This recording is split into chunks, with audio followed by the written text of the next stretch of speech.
when I was demanding that the pits stay open, the ones that Dave referred to, only a few weeks ago, I reckon there were about 30 people, including the speaker. That was the sum total. Fortunately, one or two newspapers managed to convey what I'd said. The important thing is there should be a lot more pits open. And as I was telling them down in Kent last Monday, May Day, in the Kent, what used to be the Kent coalfield, we were involved in the most honourable dispute there's ever been throughout the whole of my life. Why? Most strikes are about money, wages and conditions. The 1984 strike was about a 16-year-old kid in a pit village in Wales being supported by a 60-year-old miner in Hatfield and Bolsover. They were fighting for the right for somebody to get a job who they didn't even know. That's how honourable it was. It wasn't about mammon. It wasn't about greed. And I'm not saying any strike is. But it was about saving the pits. It's remarkable, really, that we stood out for 12 months. When I was around the country doing 300 meetings, as Dave was talking about, raising money in all kinds of unlikely places, I can hardly believe that they've got a miners' support group in Wimbledon. But we had a meeting there. We raised about £2,000-3,000 for a Nottinghamshire miners' strike fund, because you know, there were a few people in Notts who stuck it right to the very end. And so when we talk about Scap County, we should always remember there were people like my brother, Jimmy Hood, Henry Richardson. The list was endless. And they managed to keep the NUM in a limited way inside the Notts coalfield. And isn't it strange? Or doesn't it make a lot of sense that when we were telling those Notts miners and the UDM, this act of yours of going down that pit and working for Thatcher won't save your bloody skin, because every single pit bar one in Nottingham has already gone. And isn't it rather poignant that one of the pits that might stay to the very end is over there, in the real Robin Hood country. So that's why I campaign. I campaign because it's in my heart. And I know, as Dave has told you, with all the energy, arguments, that you can't say that coal should be abandoned. And do you know what's going to take its place? Fracking. So let's start an anti-fracking movement here today. We've all got to have something to do. I've signed God knows how many petitions already. One was for the nurses. I remember the days when we struck for them. Do you know today, under these strict government laws, unions can't strike for other groups because it would be regarded as a political strike. So I'm very pleased I'm here at Hatfield to open this wonderful memorial, because it's different, isn't it? I mean, it's not half a winding wheel, is it? That's what we've got in Bolsover.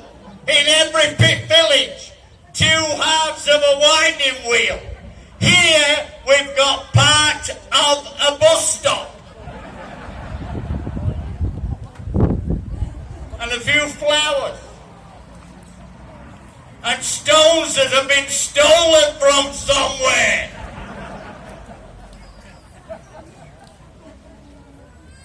Now it's wonderful, really, because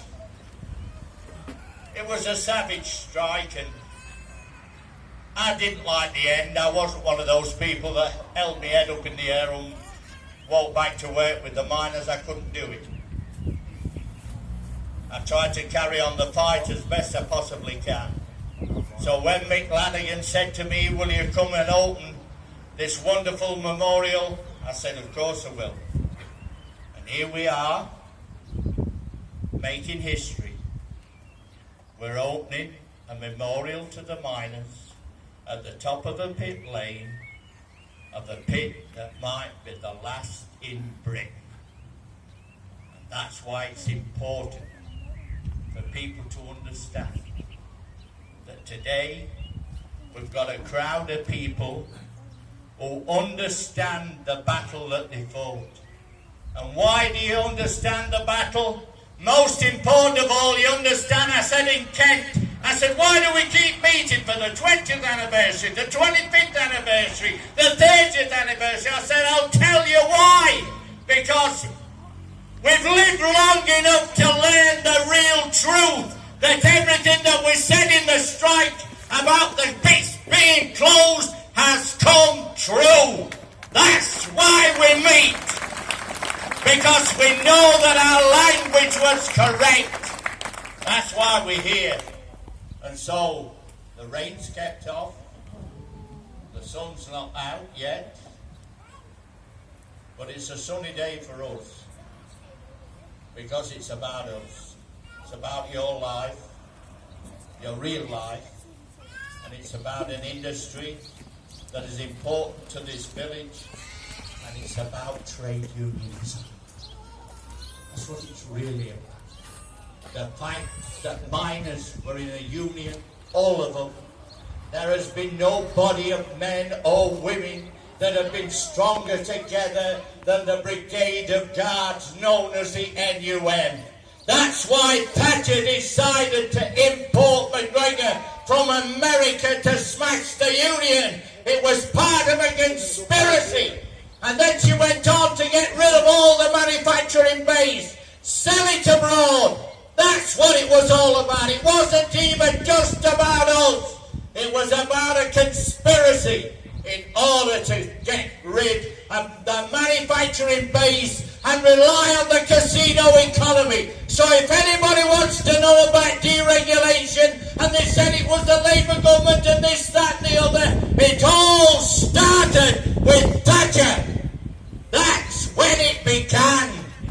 And every single pub that closes in Hatfield and Bolsover is all part of the Thatcher strategy.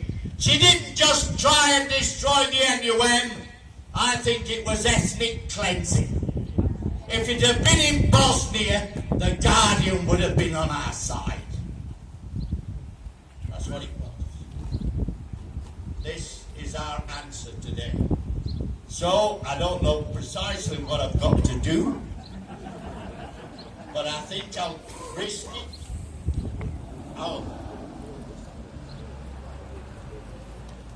Here you are. Thanks for all your support. It gives me a great delight to open this memorial that will last longer than all those people that fought us in 1984. When we look at this, we'll remember the battle, we'll remember Orgleave, and we'll remember most of all that we were telling the truth and they were lying through the teeth.